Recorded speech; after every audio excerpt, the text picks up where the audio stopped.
Assalamualaikum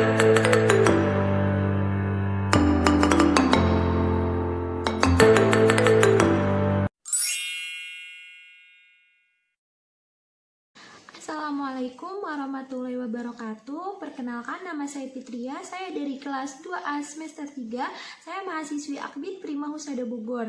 Di video kali ini saya akan menjelaskan tentang anatomi panggul, anatomi kepala bayi, dan bidang Hotchkiss station untuk memenuhi mata kuliah kebidanan dalam persalinan. Saksikan videonya. Baik, yang pertama saya akan menjelaskan anatomi panggul terlebih dahulu. Panggul merupakan salah satu faktor yang mempengaruhi proses persalinan. Panggul terdiri dari dua bagian keras dan bagian lunak. Bagian keras terbentuk oleh tulang-tulang dan bagian lunak terbentuk oleh otot-otot ligamentum. Jadi, tulang panggul dibentuk oleh 4 tulang. Yang pertama ada 2 buah tulang pangkal paha yang disebut dengan os coccyx, lalu ada 1 buah tulang kelangkang yang disebut dengan os sacrum, lalu ada 1 buah tulang tungging atau tulang ekor yang disebut dengan os coccygeus. Nah, tulang pangkal paha atau biasa disebut dengan os coccyx terdiri dari 3 buah tulang yang saling berhubungan satu sama lain pada acetabulum. Nah, acetabulum ini yang mana sih? Yang ini ya, yang berbentuk cawan. Nah, ini yang disebut dengan acetabulum. Ini untuk melekatnya tulang paha atau caput femoralis.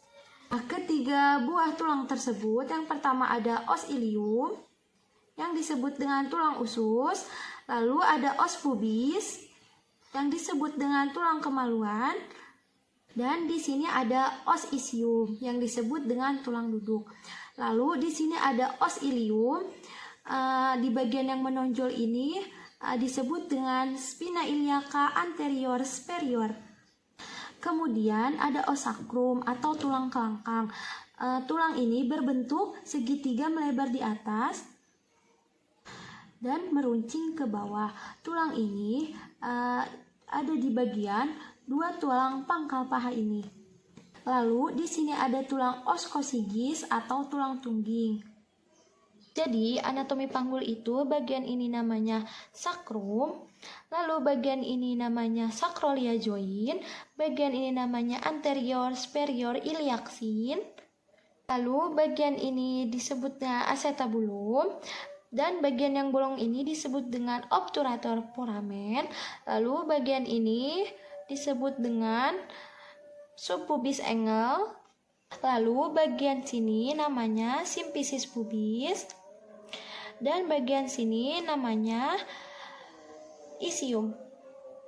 Lalu bagian sini namanya pubis, dan bagian sini ini namanya ilium, dan bagian sini disebut sacral promontoid. Baik, yang kedua saya akan menjelaskan tentang anatomi kepala janin atau kepala bayi. Nah, kepala bayi ini salah satu faktor yang mempengaruhi proses persalinan. Nah, bisa dilihat ya di sini gambar anatomi kepala janin atau kepala bayi. Nah, di sini saya akan menjelaskan bagian-bagian anatomi kepala bayi atau kepala janin. Nah, di bagian depan sini ini namanya spontal sutur.